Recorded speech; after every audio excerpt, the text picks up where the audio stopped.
Corona के चलते lockdown ने पूरे विश्व पर प्रभाव डाला है, तो भारत इससे कैसे अछूता रहेगा। अब यहाँ कुछ रिलैक्सेशन के साथ लॉकडाउन 5.0 शुरू हो चुका है। ज़्यादातर लोग अभी भी घरों में ही रहना पसंद कर रहे हैं। वो तो धन्य हो डिजिटल प्लेटफॉर्म का कि हमारा यह लॉकडाउन काटना आसान हुआ, नहीं तो भगवान ही जाने क्या होता। तो स्वागत है आपका बियॉन्ड स्क्रॉलिंग में, और आज हम देखेंगे ऐसी ही चीज़ें जो डिजिटल प्लेटफॉर्म पर काफ़ी एक्टिव थी, वो भी भारत में। तो बिना किसी देरी के आइए शुरू करते हैं।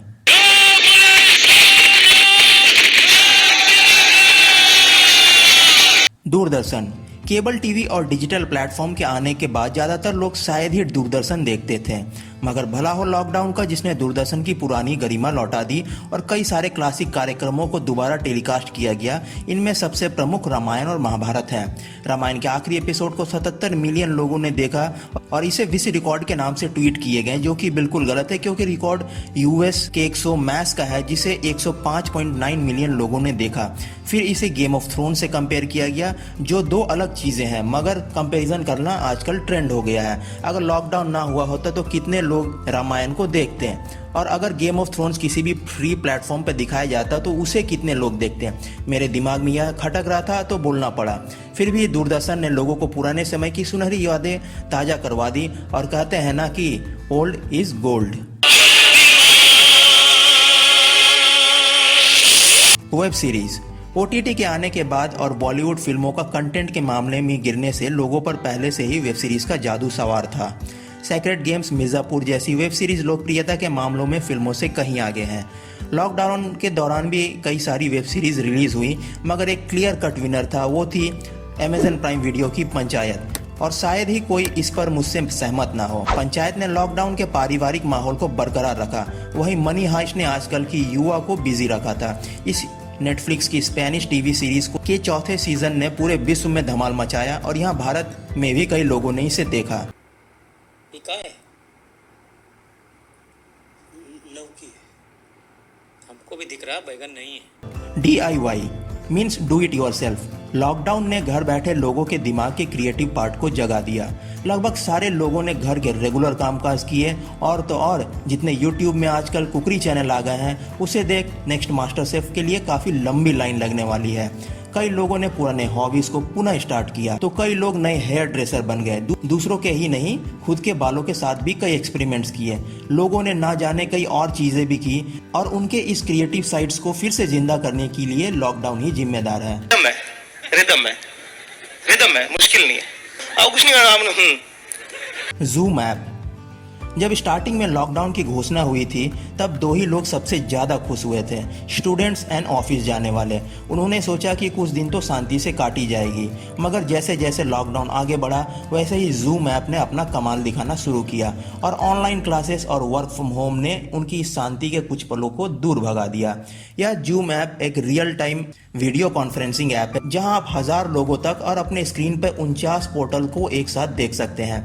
वैसे इस ऐप में कई सिक्योरिटी इश्यूज की भी बातें सामने आई, मगर कोई भी और ऐप फिलहाल इसे रिप्लेस नहीं कर पाया है। थोड़ा सा उसमें क्या है आपके पास? आगे बढ़ने से पहले प्लीज हमारे चैनल को सब्सक्राइब करें, क्योंकि हम लगातार आपके लिए ऐसी वीडियोस लाते रहेंगे।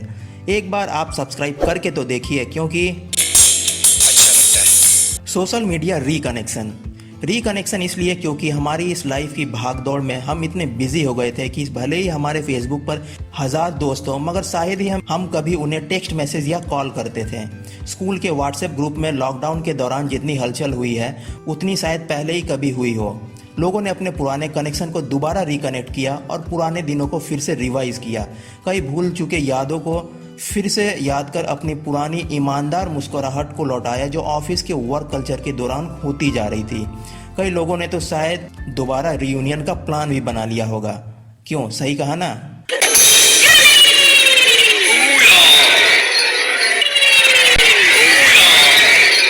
Ban Chinese product. लॉकडाउन के दौरान लोग चाइना पर काफ़ी खफा थे, जिसे कोरोना का जन्म स्थल माना जाता है, और हम इस आउटब्रेक के लिए उसे ही जिम्मेदार मानते हैं। इस गुस्से का बवाल निकला सोशल मीडिया पर, जहां बैन चाइनीज प्रोडक्ट्स का मुहिम चला, और पहली गाज गिरी Chinese short video app TikTok पर, जो पहले से ही विवादास्पद और बेहुदे कंटेंट के कारण मुसीबत में थी। लोगों ने इसकी रेटिंग को 4.4 से 1.3 तक गिरा दिया था। मगर फिर भी कई लोगों को इसकी आदत लग चुकी है और इस आदत को छुड़वाना काफ़ी मुश्किल लग रहा है। भारत एक प्राइस कॉन्शियस कंट्री है और अगर यहाँ कंज्यूमर को वही प्राइस पर वही क्वालिटी प्रोडक्ट्स दी जाए, जब वही महंगे दामों वाली क्वालिटी, वही सफेदी, वही झाग कम दामों में मिले तो कोई ये क्यों ले? क्यों, सही कहा ना। अगर आप मेरी बात से सहमत हैं तो कमेंट सेक्शन पर लिखकर जरूर बताएं। मारो, हमको जिंदा मत छोड़ो सालो। हम कोई मंदिर का घंटा है कि कोई भी आके बजा जाता है। कैरी मिनाटी टिकटॉक बैन के डिजिटल आंदोलन के पीछे ये महाशय हैं। कैसे हैं आप लोग? ये दुनिया बौखला गई है। जिनके एक वीडियो ने YouTube द्वारा डिलीट किए जाने से पहले YouTube की प्लेटफॉर्म पर कई सारे नए रिकॉर्ड्स बना दिए थे।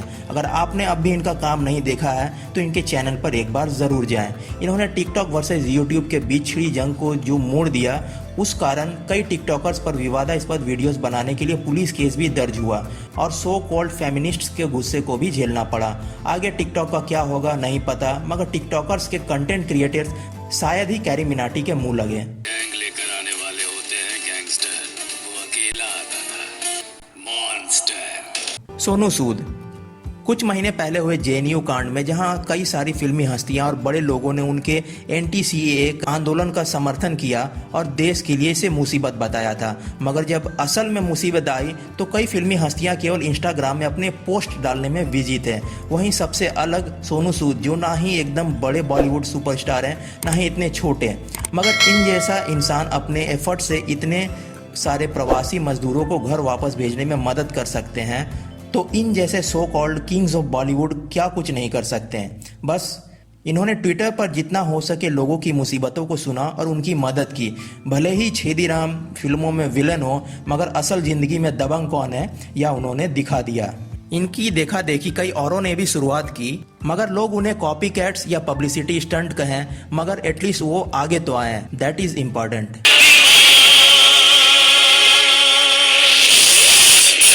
अब आखिर में इतना सब होने के बाद आप सोच रहे होंगे अब क्या बचा। ज़्यादा सोचिए नहीं, यह एक काफ़ी इमोशनल चीज़ है जिसे लोगों ने कॉमेडी के लिए यूज़ किया।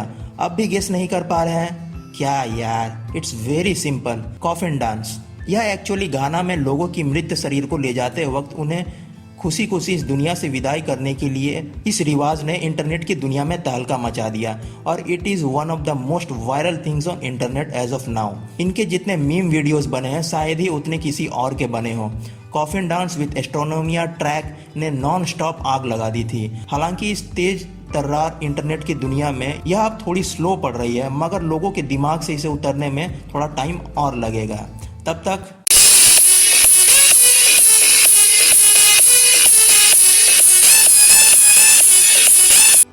आपको यह वीडियो कैसा लगा या कमेंट सेक्शन में लिख के ज़रूर बताएं। अगर आप मेरे विचारों से सहमत नहीं हैं तो यह भी कमेंट सेक्शन में लिखकर ज़रूर बताएं।